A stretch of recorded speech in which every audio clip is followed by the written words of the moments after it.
Hello,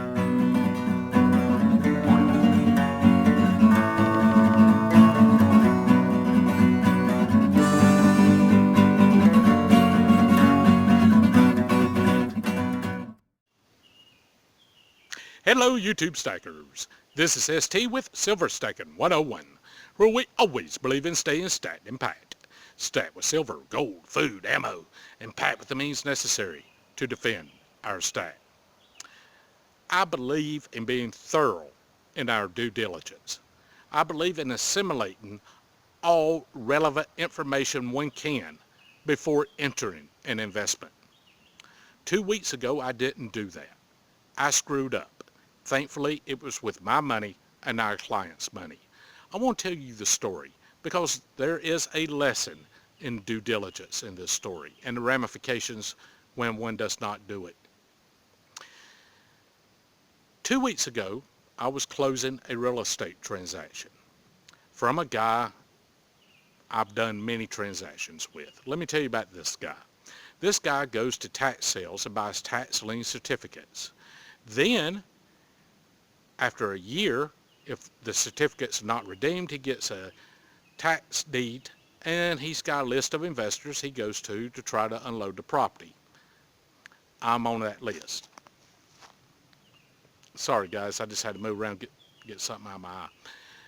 I'm on that list. So I've done a lot of transactions with him over the years, and I was purchasing a piece of real estate a couple of weeks ago from him.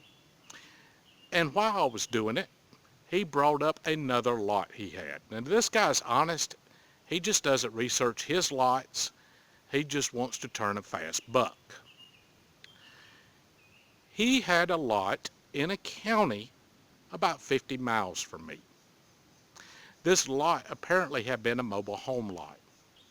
It had a water tap and a sewer tap on the lot. That means it's worth a lot of money. Water taps and sewer taps are not cheap. That's over $3,000 in value just for the taps before we get to the dirt. It also has a power pole on the property with a meter base where a mobile home apparently had been there before. This lot was about 1.5 miles away from a very big lake. People would want to live in this area part-time as well as you get the full-time people. Looking at it on Google, there was mobile homes up and down the road in various places. Most of the lots were undeveloped. Someone had carved up a bunch of lots back in 1972. They've been sold off, but nobody's done a lot with these lots. No one's really developed this area. What could go wrong? There was vegetation that had grown up since the last mobile home was there, so that's going to be about $400 to clear it off. The guy wanted $1,200 for the lot, and it had $188 taxes due. The taxes are $42 per year, but this guy that buys from the tax sales doesn't pay the taxes. He just waits till he unloads them and the taxes go to the buyer. I know that going in. With the penalties and interest, as 42 turned into 188. I'm cool with that. So I'm paying $1,400 for the lot, $400 to $500 to clean it up. I could turn it over to professional management at that point, let them worry about renting it out, and collect $200 a month, less their fee. On a low dollar amount, they'll have a minimum fee of $50. So I get about $150 a month perpetually, passive income mailbox money. Gotta like passive income mailbox money. That's my favorite type of money. Love that passive income mailbox money. What could go wrong? Clean title. I looked at it myself, did a title search. Good to go. Not a problem. And I do my own titles and I do my own title search. I don't pay an attorney because I'm doing it for myself. That's not practicing law without a license. You can do that for yourself. Not a problem. I pulled out one of my shelf LLCs, gave them $1,200. I'm the proud owner of a mobile home lot. What could go wrong unless there's a toxic waste dump sitting on this thing? Everything's great. I go to record the deed. Not a problem.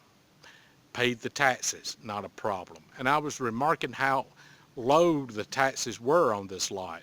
And the lady at the tax office said it's in a property owners association and they also have their fees. It's in a what? Property owners association, POAs. I deal with POAs and HOAs by one method. I don't deal with them.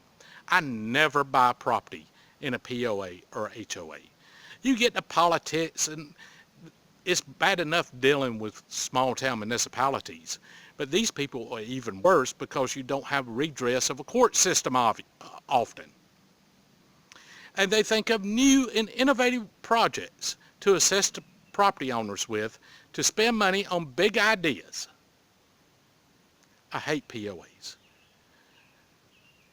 Plus, if this guy didn't pay the taxes that lost it, he didn't pay his POA dues.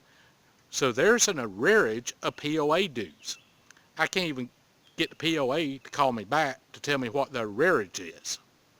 I probably don't want to hear it because the POA dues are about $380 a year on this piece of property. Now, what one gets for $380 a year, I have not figured it out yet. Now, I got a $380 a year liability plus the $42. So my carrying costs are over $400. Still not a bad deal because I could still net $150 a month while it's rented out on $2,000 investment. Even if I paid a arrearage, it's not a problem.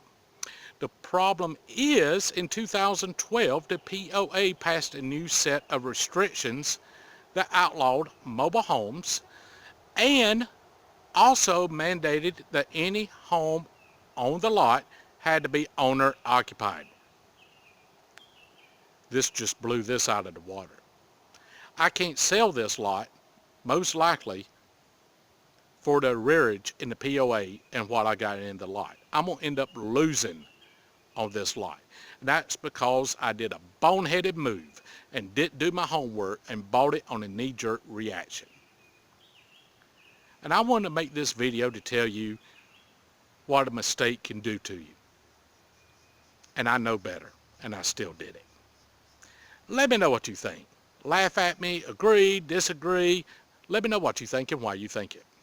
Please give me a thumbs up, subscribe if you haven't. Thank you for watching. God bless you. And remember, stay stat and pat because we are going to need it.